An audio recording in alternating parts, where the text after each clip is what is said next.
Yogyakarta, provinsi yang dinobatkan memiliki indeks pembangunan manusia tertinggi di Indonesia, masih tak lekang menyimpan 1001 masalah. Kota pelajar yang dikenal sebagai masyarakat yang beradab, tak juga memiliki linear dengan kesejahteraan masyarakatnya. UMR rendah menjadi isu yang paling santer di antara provinsi-provinsi di Indonesia, yang membuat masyarakat Yogyakarta harus menemukan berbagai cara untuk tetap memenuhi kebutuhan hidupnya. Salah satunya adalah alih profesi menjadi juru parkir.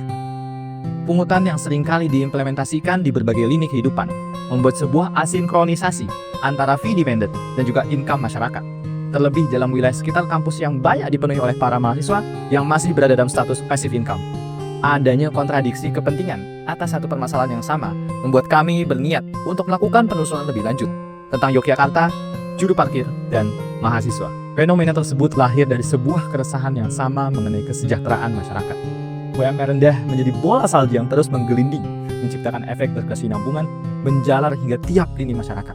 Juru parkir dan pungutan liar lahir dari sebuah masalah mata pencaharian utama yang tidak bisa menjawab pemenuhan kebutuhan hidup, atau bahkan justru income juru parkir itu sendiri yang lebih menjanjikan daripada bekerja secara tetap. Kebutuhan juru parkir tersebut tidak dapat dijawab oleh para konsumen yang mayoritas berasal dari lapisan masyarakat kelas bawah. Penghasilan pas-pasan membuat mereka pun seringkali enggan ataupun terpaksa dalam membayar retribusi tersebut. Ditambah lagi migrasi pendidikan dengan pelajar luar daerah dengan passive income yang sama sekali tidak dapat menjawab permasalahan tersebut. Seringkali terjadi konflik kepentingan antar berbagai pihak, memperkeruh suasana sehingga tak ada atau kesepakatan yang dapat dijadikan solusi. Kami melakukan penelusuran di salah satu wilayah tempat mahasiswa Universitas Gadjah Mada paling masif melakukan interaksi dan transaksi kepada masyarakat.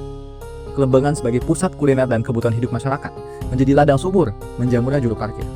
Kami melakukan wawancara dengan salah satu juru parkir Kelembangan bernama Pak Pujo. Saya penerbitan kadang-kadang kalau ada minta tolong apa sendiri terus apa beli indeng itu ya datang tadi yang kotor ini tadi ada di keterangan hari biasa tuh ya kadang kemarin tuh kata 30 terus 3 dan 1 sampai coba 6 data ya nanti lah data aku ada paling data kan titipan tambah data malam tuh ya tambahan berapa 80 oh tapi kan mentam kami jam ya Tatian.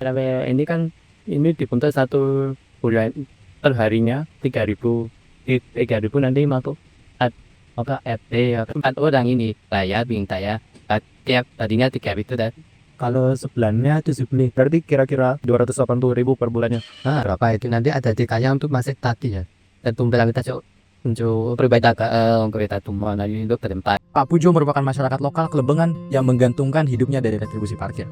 Kadangkala, jika ada yang memiliki permintaan, beliau akan mencari penghasilan tambahan dari serabutan. Beliau bekerja tiap hari dalam satu shift dari pukul 1 hingga 5.30 sore dengan rata-rata penghasilan Rp30.000. Namun di beberapa waktu seperti weekend dan hari besar, Pak Pujo dapat bekerja lebih dari shift yang telah ditentukan dan mendapatkan penghasilan hingga Rp80.000. Namun dalam pengelolaannya, terdapat retribusi yang harus Pak Pujo berikan kepada RT dan RW setempat sebesar Rp3.000 per harinya. Tak jauh dari lokasi Pak Pujo, kami juga menyoroti gerombolan juru parkir di Gor Kelembangan yang kami asumsikan sebagai juru parkir resmi dari pemerintah daerah. Kira-kira anak saya masih kecil, berarti sekitar 18-17 tahun yang lalu mungkin. Ya tambahan juga nanti kan dia punya pekerjaan yang lain.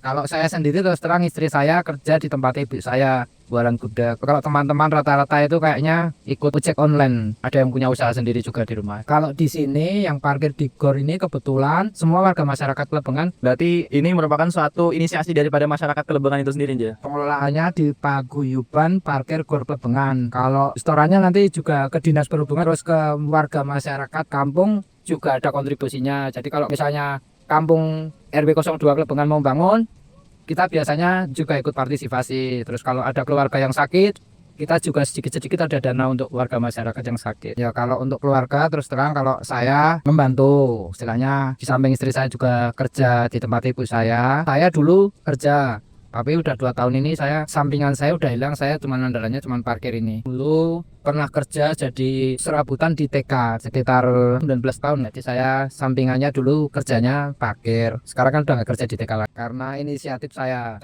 mengundurkan diri. Awal-awal saya keluar itu saya pengennya punya usaha sendiri. Tapi sampai sekarang belum ketemu. Pak Wardianto merupakan juru parkir paling senior dari Paguyuban Juru Parkir Gor Kelembangan yang telah mengabdi sekitar 18 tahun.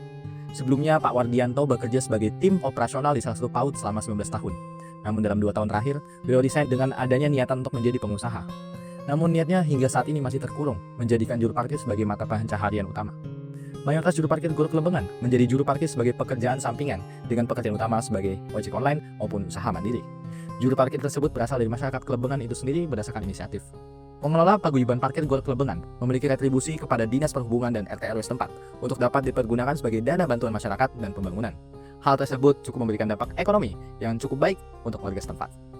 Namun, di balik signifikansi ekonomi bagi masyarakat di lini juru parkir, terdapat keresahan masyarakat yang juga tak dapat diindahkan. Seperti Mas Bintang yang merasa terganggu dengan adanya juru parkir dengan perubahan perilaku mahasiswa saat ini yang cenderung cashless dan tidak memiliki uang kecil. Walau tak dapat dipungkiri, juru parkir juga memberikan benefit seperti menaik motor, menyeberangkan, atau membuat habit baru untuk berjalan kaki.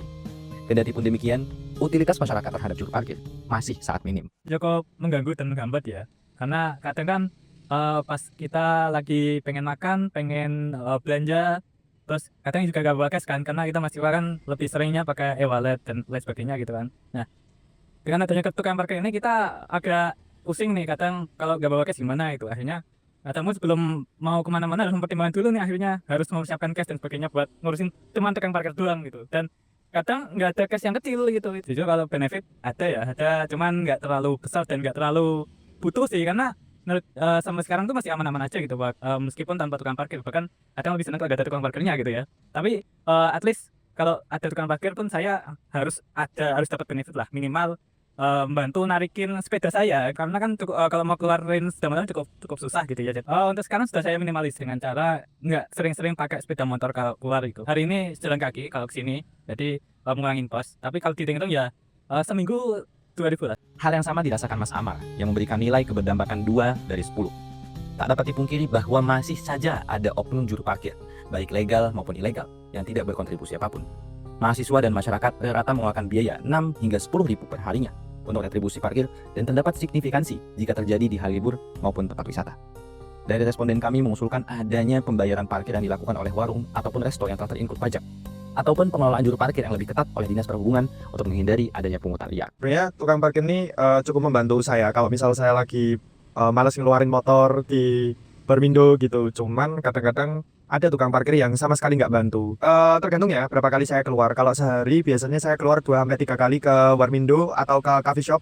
Biasanya ada tukang parkirnya juga. Jadi sehari kurang lebih 2-6 ribu gitu untuk tukang parkir. Cuman kalau kita berangkat ke alun-alun kidul atau ke tempat-tempat wisata gitu, biasanya parkirnya 3.000 sampai 5.000. Kalau secara subjektif nggak terlalu besar ya, karena itu cuman bantuin kita buat ngeluarin. Cuman kadang-kadang kalau di tempat yang jalannya besar dan butuh diseberangin tukang parkir gitu, lumayan berdampak sih. Kalau sejauh ini aku ngelihat ya, paling kalau digambarkan angka 1-5 ya 2 lah. Sebenarnya setahu saya udah dikelola sama salah satu dinas ya.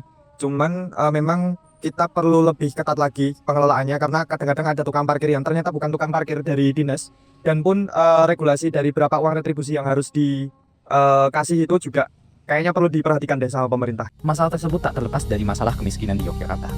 Sebagaimana yang dilansir oleh Kementerian Tenaga Kerja pada tahun 2024, Yogyakarta menempati peringkat ketiga UMP terendah sebesar Rp2.126.000.